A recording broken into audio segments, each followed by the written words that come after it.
को देख के तुमको संकल्प आता है या नहीं? तुम देखते हैं ये जैसे बैठा ही नहीं है। जैसे कोई कैलेंडर है तो कैलेंडर से भी आदमी खराब होता है। ये जो जवान लड़के हैं वो कैलेंडर देख के जैसे मन में मनोरंजन करते हैं। जय कैलेंडर। तो जीती हुई स्त्री उसको क्या खराब करेगी? जीती हुई स्त्री। ऐसे तुमने कभी आग्रह नहीं किया इसके बैठने से मेरे अंदर क्या चला, इसको बैठने से मेरे अंदर क्या चला। ऐसी माया को जानो तो तुम्हारी इंप्रूवमेंट होगी। तुम बस ऐसे ही नशे में चलते हैं, घूमते हैं, खाते हैं, पीते हैं, बस आया गया बया सुखी। सारा दिन तुम देखो उसके सामने बैठने से तुम्हारे अनकॉन्शियस में क्या चलता है। जब तुम्हारे को स्त्री और पुरुष का भान मिट जाए, तेरा पुरुष तेरे को स्त्री देख न सके, तू भी अपने पति को पति न देख सको, तू कौन है मैं कौन हूँ। कई जन्म तुमने लिया, कई जन्म हमने लिया, पर आज मैं जानता हूँ तो मैं आत्मा हूँ, तू अभी देह में है, तू चमार है। तू मेरे को चमार दृष्टि में क्यों लाते है? कौन से तुमने मेरे से खरीदारी किया है? तुमको किसी ने खरीद भी नहीं किया है, किसी ने बिक्री भी नहीं किया है, पर तू गुलाम से भी गुलाम है तुम लोग। तुमको इसकी बात ही है, पर तुमको मालूम है मैंने इसका त्याग किया है। अभी हम किसका त्याग करते हैं हमको तो नहीं मालूम है हमने किसका त्याग किया। तब मैं हूँ त्याग किसका किया? पर स्त्री को मालूम है मैंने मर्द का त्याग किया, मर्द को मालूम है स्त्री का त्याग किया। तो था क्या जो जिसका त्याग किया है? था ही नहीं। तुम्हारे अंदर में ईगो है तो मैंने त्याग किया, पर त्याग का भी त्याग होना चाहिए जो पता न पड़े मैंने कुछ त्याग किया। वो भी मनुष्य है, मैं भी मनुष्य हूँ। ये तो बीमारी में जब दवा मिलती है बीमारी में, तो ये तुम्हारा जो विकार है वो बीमार की दवाई है। जब तू बीमार है तू दवाई खाएगा। तो ये जो सेक्स बनाया है, ये जो तुम्हारे लिए वैसा का घर भी बनाया है, किस लिए? बीमारी के लिए। तू बीमार है, अस्पताल खोली है, सरकार ने भी उसको फ्री रखा है, तो तुम्हारी बीमारी पूरी हो गई। नहीं तो तुम अच्छी औरत को देखने में देरी न करेगा। तुम इतना पापी है, रास्ते में जाता है किधर न किधर तुम्हारी नजर जाती है विकारी। यहाँ तो तुम अपने को सप्रेस करता है, न स्त्री नहीं देखना, न ये नहीं देखना, पागल है स्त्री नहीं देखना। भगवान है क्यों न देखेगा, अच्छी तरह देखेगा। एक संत एक लड़की को देखने लगा तो लड़की बोलती है मेरे को क्यों देखता है? बोलता मैं तो कारीगर को देखता हूँ, तुम्हारी कारीगरी देखे, मैं तुमको नहीं देखता हूँ। कारीगर कितना होशियार है जिसने तुम्हारी ऐसी बॉडी बनाई है। कारीगर को देखता हूँ, तुम्हारे को हम देखते भी नहीं है, तो कौन सी होती है? तो कभी कभी दिल होती है कारीगर कितना होशियार है जो इतनी पेंट बनाई, इतना ये बनाया। कारीगर की होशियारी है। ऐसे परमात्मा की होशियारी देखो। मर्द की होशियारी देखती है तो मेरा मर्द जो है ना देखो कितना कमाता है, ऐसा होशियार है, ऐसा होशियार है। कभी कभी तुमने बताया तो परमात्मा कितना होशियार है। इतना नदी पहाड़ जबल पानी बारिश सब भगवान कैसा करता है। तुमने कभी नहीं मुंह से ऐसा बोला है, तो परमात्मा की हम विशालता बोलते हैं। तुमने बेटे की विशालता बोली, आदमी की बोली, वो बहुत विशाल है, वो ऐसा है। हमेशा हुए आके अपने पति की बात करती है, वो अपने स्त्री की बात करता है। तुम्हारे अंदर परा ही संसार है। ये संसार जो है संसों का सार है, वो मन में संसार है। बाहर तो संसार है नहीं। बाहर की प्रकृति सुख देती है, पानी आकाश वायु अग्नि जल पृथ्वी सब तुमको सुख देता है बाहर की प्रकृति। पर मन की प्रकृति तेरी सत्यानाश करती है। मन की प्रकृति, मन में तुमने संसार लिया, किसी बात किया दूर बन के, कोई पदार्थ देखा, कोई जगत देखा, कोई तू किया मैं किया। तुम करते हैं, तुम सियर नहीं है, खाली देखते चलो सब ठीक हो रहा है। जैसे तुम्हारे अंदर लकी न हुए मैंने आज कुछ किया। हरिओम। भगवान जी की वाणी। दूसरे के होने से ही तो सारी बातों का पता चलता है। दूसरा होगा तो पता चलेगा ना, तभी तो बोलते निंदक नेड़े राखिए। नहीं तो सब संतों ने महात्माओं ने अपने को इतने सर्टिफिकेट दिए हुए हैं कि वो पहुंच गए हैं, उनको क्रोध नहीं आता है, उनमें कोई वासना नहीं छुपी है, कुछ नहीं है। तो भगवान जी बोलते दूसरा होगा तो पता चलेगा ना। इसी एक लाइन पे कितना बड़ा सत्संग हो सकता है, लेकिन बहुत लंबा सत्संग बन जाता है। थोड़े में भी आप लोग समझ ही जाते हो, इतने प्यारे बन ही चुके हो।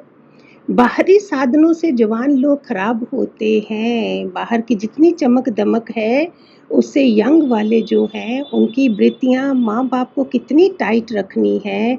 अपने कर्म, मेरे को सारे फ़ोन आते हैं कि आजकल बच्चों को कैसे संभालें।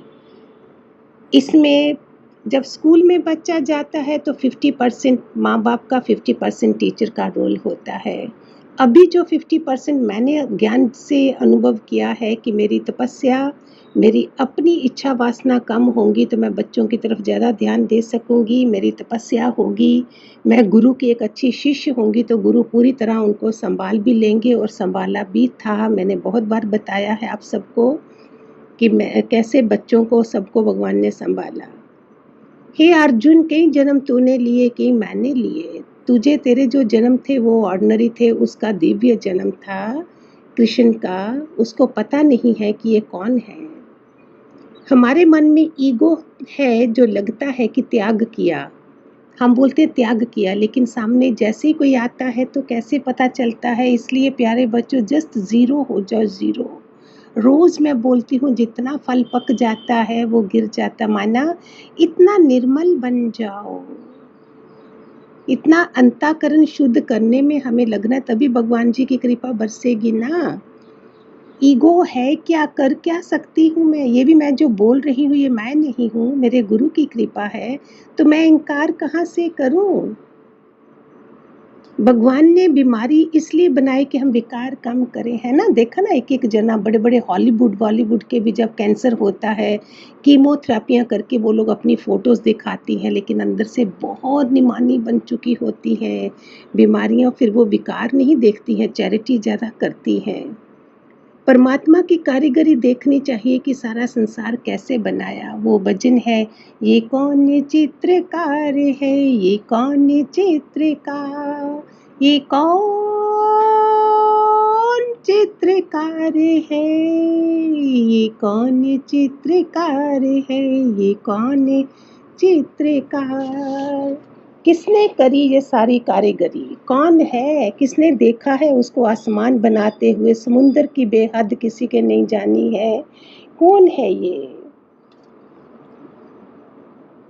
देखनी चाहिए। गुरु आके बताता है जो नहीं देखा वो देख, जो देखा है वो भूल जा।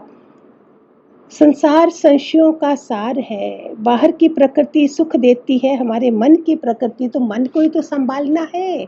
शरीर तो मेरा इधर रह जाएगा, शमशान तक जाएगा, मेरा स्वभाव संस्कार जो मैंने भगवान जी के मिलने के बाद भी नहीं सुधारा, उनके ज्ञान को कैच नहीं करा, law of Karma, law of attraction, law of universe, ये सब चीज़ें नहीं समझी तो मेरा जन्म तो बेकार हो जाएगा। फिर मन को ही तो संभालना है। सत का अभाव करके देह में आके ना करने वाला कर्म हम करते हैं। गुरु मिला है, समझाने वाला मिला है, सिद्ध पुरुष मिला है मुझे, फिर भी मैं देह में आके ना करने वाला कर्म कर जाती हूँ, है ना। सारा दिन में देखे में हमारे कॉन्शियस अनकॉन्शियस में क्या चलता है ये हमें देखना है। मैं तो और कुछ नहीं देखती हूँ, मैं देखती हूँ मेरी श्रद्धा कितनी है भगवान जी के प्रति, गुरु के प्रति, मैं कैसे जी सकती हूँ। मेरी तो वो हाल होता है, मेरी दशा दिशा गुरु ने बदल दी है तो दशा अपने आप अच्छी होगी ही होगी, है ना। हमारी सुई जो है, नीडल भगवान जी से जुड़ी रहे, सुई धागा होना चाहिए, धागा होता है। मैं सबको बोलती हूँ हमारे सत्संग से नहीं जुड़ो, मैं नहीं बोलती हूँ, तुम कहीं भी जुड़ जाओ, सुई धागे के साथ जुड़ी पड़ी होगी तो जल्दी ले लिया जाएगा, गुम नहीं होगी। एक जहाज होता है, वो जो शिप जो होता है उसकी राडार कैसे होती है, जहाँ ध्रुव तारा निकलता है ना नॉर्थ की तरफ, उस तरफ ही जुड़ी होती है, ये कोई उनका तरीका होता है। तो हमारी तार, हमारी श्रद्धा क्यों नहीं कॉन्शियस में चले कि क्या है श्रद्धा। किसी साधु संत में श्रद्धा होना, उस चाहे झूठा झूठा वो साधु हो, मेरी श्रद्धा जो होगी ना वो भगवान को पसंद आएगी और उसमें भी मेरा बेड़ा पार कर जाएगा। ये मेरा पर्सनल अनुभव है, अपने ही सत्संग में फिर कभी बताऊंगी। एक राजा था, उसको कुष्ठ रोग हो गया। कुष्ठ रोग में लोगों ने बोला कि वैद्य ने बोला कोई 4 हंस चाहिए। श्रद्धा देखो कैसे करते हैं, पशुओं में भी श्रद्धा है। ये मैं बता रही हूँ पूरा दिन सबकॉन्शियस माइंड में क्या चलना चाहिए। तो राजा के लिए 4 हंस ऐसे चाहिए जो जिंदा होने चाहिए, असली। तो उनको मानसरोवर कैलाश पर्वत मंत्रियों को बेश बदल के मंत्री गए शिकार करने, वो जब भी उनको पकड़ने जाते वो उड़ जाते थे। फिर उन्होंने देखा कि राजा ने बोला जिंदा लाना है, मरा तो वो ला सकते थे। उन्होंने देखा ये करते क्या है, जो साधु वेश में होते थे ना उनके दाना खा लेते थे, उनसे डरते नहीं थे हंस लोग। तो इन शिकारियों ने वो साधु संतों का वेश कर लिया, धारण कर लिया। उनको देख के सुनना ध्यान से, एक पक्षियों की भी बातें सुना करो कि वो हमारे से कितने महान हैं। उन्होंने क्या करा, बोला कि हंस अपने में बातें करने लगे कि देखो देखो इन्होंने असली वेश नहीं है लेकिन फिर भी उनको पसंद है साध संगत का वेश, हम उनके आगे भी अपने को बेच सकते हैं। तो ऐसे बातें कर ही रहे थे कि वो लोग अपने को उनकी तरफ उन्होंने मोड़ दिया, ले लिया, क्योंकि ये संत के वेश में है। वो इतना आदर करते थे संतों के वेश को, झूठे वेश को भी उन्होंने अपने को ऐसा कर लिया। तो इसमें क्या समझना है, मेरी झूठी झूठी श्रद्धा भी मेरे परमात्मा को पता चलेगी और वो मेरी हेल्प करेगा। ऐसे हंस वो लेके चल दिए वैद को, उधर उन्होंने उसको मारना था, हंस को मार कूच के फिर कुछ लेप बनाना था। परमात्मा को पता चला, भगवान को पता चला, उसने वैद का रूप धारण करा कि मेरे हंसों ने संतों की इज्जत रखी है, उनके वेश से होके वो लोग गए हैं, तो मुझे उनकी हेल्प करनी है। तो परमात्मा वैद के रूप में राजा के पास आया, उसने बोला मैं तुम्हारा कुष्ठ रोग ठीक करूँगा, तुम इनको छोड़ दो। राजा बोलता ये कैसे प्रूफ है? उन्होंने बोला प्रूफ है, 2-4 लोग ला दिए। देखो भगवान क्या करता है, देश का आदर कर रहे हैं संत लोग। फिर बाद में राजा ने, परमात्मा ने बोला ये लोग जो हैं इन्होंने, पशुओं ने, हम झूठे वेश में हैं, इन पशुओं ने उनकी कदर करी है। झूठा झूठा ही सही तो भी वो शिकारी जो बच गए हैं, नहीं तो राजा उनको मार देता। उनकी बुद्धि खुल गई, बोलते हमने झूठे वेश में हम इतना बच गए हैं, तो सच्चे वेश में होंगे साधुओं के तो क्या होगा। तो वो सच्चे साधु बन गए जो शिकारी गए थे। एक झूठे चोले से भी पक्षी भी इम्प्रेस हो रहे हैं, हम तो इंसान हैं। हमारी ये पूरा दिन सबकॉन्शियस माइंड में क्या चलना चाहिए, मैं निराकार से कहाँ किस गुरु के पास पहुँचाई गई हूँ और मुझे बेस्ट ऑफ मोक्ष लेके इसमें से निकलना है, बेस्ट ऑफ ह्यूमन बीइंग बनना है। Hariom, Hariom, God bless.